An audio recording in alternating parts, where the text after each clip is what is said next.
गोपी परेशान होके अंदर कहती है, मैया लाला के दर्शन किए बगैर बाबा नहीं जाएगा। मैया निकल के आई। मैया ने कहा, बाबा देख, तू अपनी ये हट छोड़ दे। मेरा छोटा सा लाला है, तो इस रूप को देख के वो डर जाएगा। बाबा ने कहा, मैया वो छोटा नहीं है, वो तो 3 लोक का स्वामी है तेरा लाला। वो 3 लोक का स्वामी है, वो छोटा नहीं है, बालक नहीं है। मैया ने कहा, बाबा क्या भांग खा के आया क्या? अभी वो घर को स्वामी ना बने हो और तू कह रहा वो 3 लोग को स्वामी है? अभी वो घर का स्वामी भी नहीं है और तुम कह रहे हो वो 3 लोग का स्वामी है। बोले, हाँ मैया मैं सच कह रहा हूं, वो 3 लोग का स्वामी है। बाबा लग रहा है तेरी मति मारी गई है गांजा पी पी के। तेरी आंखें देखिए लाल हो रही हैं, तेरे गले में ये भयंकर भयंकर विषधर, जिनको देखो मोको डर लग रहा है, मेरे रोंगटे खड़े हो गए हैं। और तू ये सोचा कि मैं लाला के दर्शन करा दूंगी। स्मशान से ऐसे लग रहा है साक्षात स्मशान से उठ के कोई व्यक्ति चला रहा हो। देख बाबा मैं तेरे पैर पड़ती हूं, तू यहां से जा। भगवान अंदर ये सारे संवाद को सुन रहे हैं। देखा मैया लाला के दर्शन नहीं कराएगी, उधर भगवान ने रोना आरंभ कर दिया। अंदर रुदन करना शुरू कर देते हैं। बच्चे का बल क्या है? बालक का बल क्या है? बालकस्य रोदनम बलम। बालक का बल है रोदन। बच्चा कोई वस्तु मांगता है और घर वाले मने कर दें कि नहीं मिलेगी, बच्चा रोना आरंभ कर दे, वो उसे वस्तु मिल जाया करती है। बच्चे का बल है रोना। बालकस्य रोदनम बलम। बालक का बल है रोदन, रोना। उधर कन्हैया रोना आरंभ कर देते हैं, चुप नहीं हो रहे। इधर बाबा के मन में भी भगवान से मिलने की उत्कंठा है, मिलना चाहते हैं, दर्शन करना चाहते हैं। बाबा ने एक युक्ति निकाली। बोले, देख मैया तेरा लाला अंदर रो रहा है, लग रहा है बाकू काकू नजर लग गई है। लाला को किसी की नजर लग गई है। देख मैया मैं एक बात और बता दूं, मैं नजर भी झाड़ देता हूं। बोले, सही कह रहा है बाबा? बोले, हाँ देख तू अपने लाला को लेके आ और मुझे देखते हुए चुप हो जाएगा। नंदरानी अंदर गई, लाला को गोद में लिया और गोद में लेके जैसे ही बाहर आने को हुई, कन्हैया चुप हो गए। मैया ने सोचा अब तो नजर उतर गई, फिर वो घर के अंदर ले जाती है। मैया ने सोचा लाला की नजर उतर गई, अब तो वो घर के अंदर ले जाती। जैसे ही घर के अंदर ले गई, फिर लाला ने रोना आरंभ कर दिया। मैया ने सोचा चलो बाबा से परमानेंट इसका इलाज करा दिया जाए, इसकी नजर उतरवा दी जाए। मैया लाला को गोद में लेकर के बाहर आई और भगवान शिव की गोदी में रखा। भगवान देखते ही उस छवि को मंत्र मुग्ध हो जाते हैं। और भगवान ने देखा, श्याम सुंदर ने देखा, भूत भावन भगवान शंकर इतनी दूर से चल के आए, उन्हें भी निहाल किया और निहाल करके बस मस्ती में उस छवि को भर के लाला को मैया को सौंप के वो छवि आंखों में बसा करके भगवान शंकर कैलाश की ओर प्रस्थान करते हैं। रामावतार में भी भगवान शिव शंकर दर्शन करने के लिए गए थे। वहां ये मदारी का रूप बना के गए थे और जो हनुमान जी हैं उनको बंदर बना लिया था। हनुमान जी का जो स्वरूप है वो बंदर का नहीं था पहले। आपको ये बात शायद मालूम न हो, हनुमान जी पहले बंदर नहीं थे। हनुमान जी थे, जैसे हुआ करते देवता हुआ करते वैसे ही हनुमान जी हुआ करते थे। लेकिन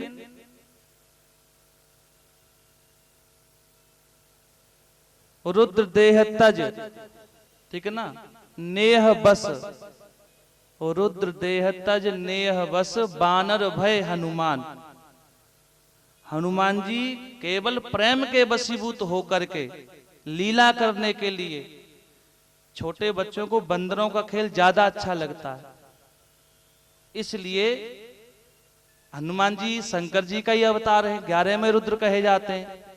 शंकर सुवन केसरी नंदन। तो रुद्र देह तज नेह बस, बानर भय हनुमान। हनुमान जी शरीर अपना वो तज के बानर के रूप में बन जाते हैं, और भगवान शंकर मदारी बन जाते हैं, हाथ में डुगडुगी ले लेते हैं। तभी से ये मदारी लोग डुगडुगी बजाते हैं। जब डुगडुगी बजाते हैं वो तभी से बजाते हैं, तो खेल दिखाते हैं। तो यहाँ भगवान शंकर अपने असली स्वरूप में आते हैं। भगवान का दर्शन करके कैलाश चले जाते हैं। इधर मैया ने लाला को गोद में लिया, दूध पिलाना आरंभ किया। छोटे बच्चे को तो भूख जल्दी जल्दी लगा करती है ना।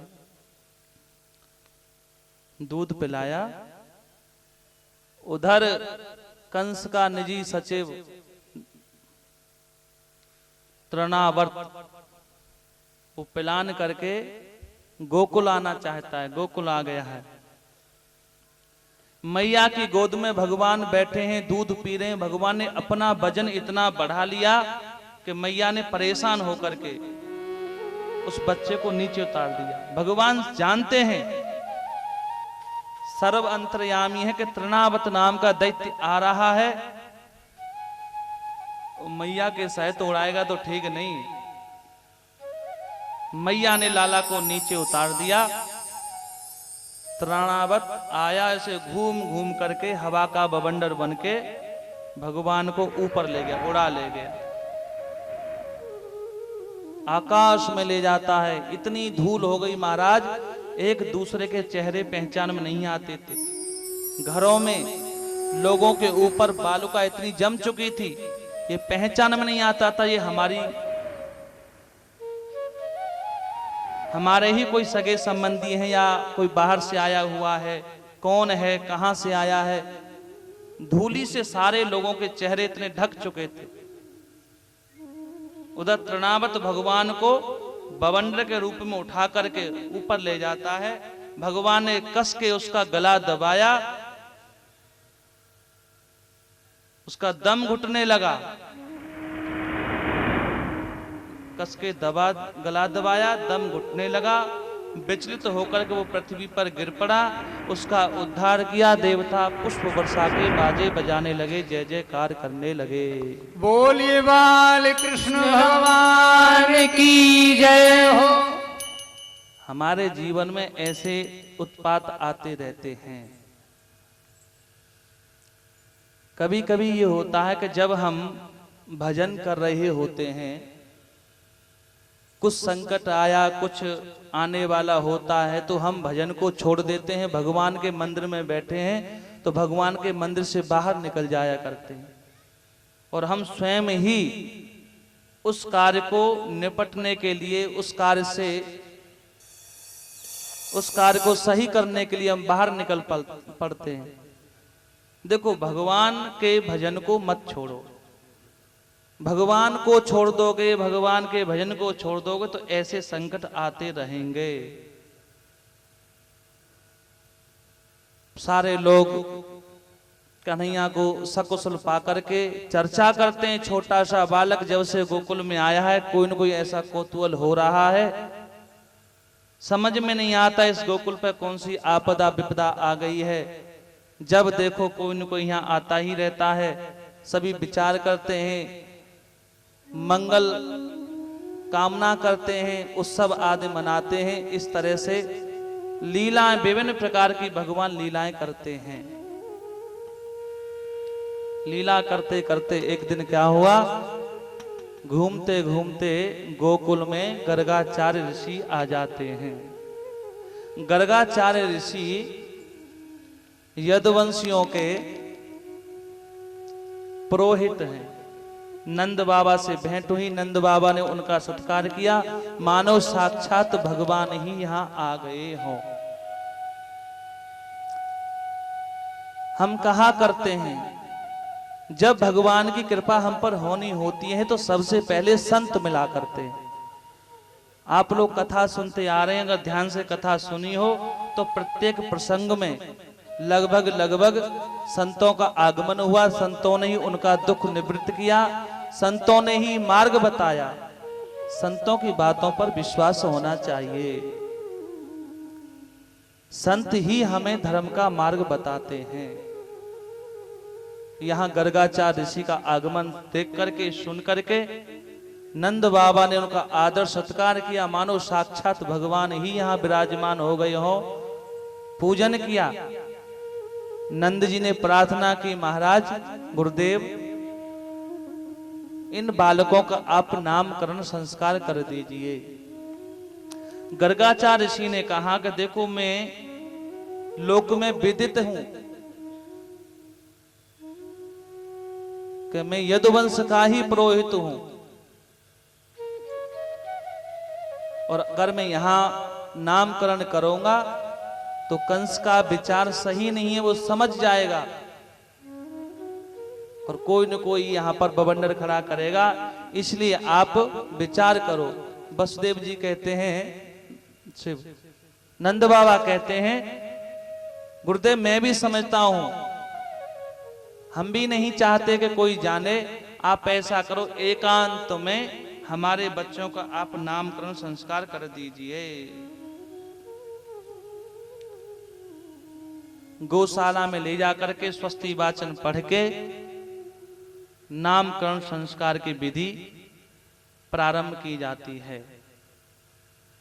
स्वस्ति वाचन किया, स्वस्ति न इंद्रो वृद्धश्रवाः, स्वस्ति नः पूषा विश्वावेदाः, स्वस्ति नः तार्क्ष्यो आदि मंत्रों से स्वस्ति वाचन करके भगवान का नामकरण संस्कार प्रारंभ किया और बताया कि जो बड़ा वाला रोहिणी का जो पुत्र है इसका नाम बलराम होगा, आपस में सब लोगों को मिलाएगा, संकर्षण नाम होगा, सुंदर है, इसका नाम राम होगा। और ये छोटा वाला जो है इसको सामने सनोले रूप में जो आए हैं, ये पहले कई रूपों में आ चुके हैं। इनके जितने गुण हैं उतने ही इनके नाम होंगे। इनको कोई गोविंद कहेगा, कोई कृष्ण कहेगा, कोई कनुआ कहेगा, कोई कन्हैया कहेगा, कोई माधव कहेगा, गोपाल कहेगा। भगवान के नाम उतने ही होंगे। ये साक्षात नारायण हैं, जितने गुण हैं इनमें उतने ही इनके नाम होंगे। भगवान के नाम लेने से हमारा हृदय पवित्र होता है। कृष्ण गोविंद गोविंद गोपाला, कृष्ण गोविंद गोविंद गोपाला, कृष्ण गोविंद गोविंद गोपाला। राज मुरली मनोहर नंद लाला, भजो मुरली मनोहर नंद लाला, भजो मुरली मनोहर नंद लाला। कृष्ण गोविंद गोविंद गोपाला, कृष्ण गोविंद गोविंद गोपाला, कृष्ण गोविंद गोविंद गोपाला।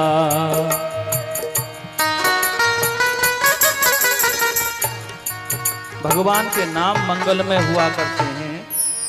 भगवान का नामकरण संस्कार संपादित हुआ। अब तो भगवान अगर करवट भी लेते हैं तो उत्सव, थोड़ा चलने लगते हैं तो उत्सव। विभिन्न प्रकार की भगवान लीला आरंभ यहां से कर देते हैं। भगवान ने करवट ले ली तो उत्सव मनाना आरंभ हो गया।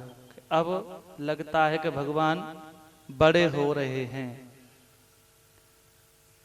इसी प्रकार से तरह तरह की लीलाएं जब भगवान घुटनों चलना आरंभ करते हैं तो महाराज पूरे आंगन में दौड़ दौड़ के मैया यशोदा को और रोहिणी को अपने पीछे लगा करके ऐसे भगवान आगे भागते हैं जैसे गाय के पीछे बछड़े भागते हों।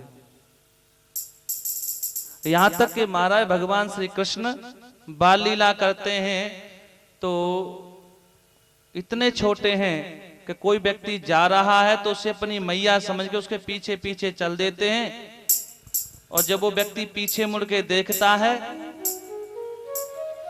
तो दोनों बालक ये देखते हैं ये हमारी मैया नहीं है, वो चकित रह जाते हैं, फिर वो पुनः वापस लौटते हैं। इस प्रकार से भगवान लीला करते हैं, घुटनों चलते हैं। घुटनों चल के जब थोड़े बड़े हुए, पैया पैया चलने लगे, अब तो महाराज ब्रज में गोकुल में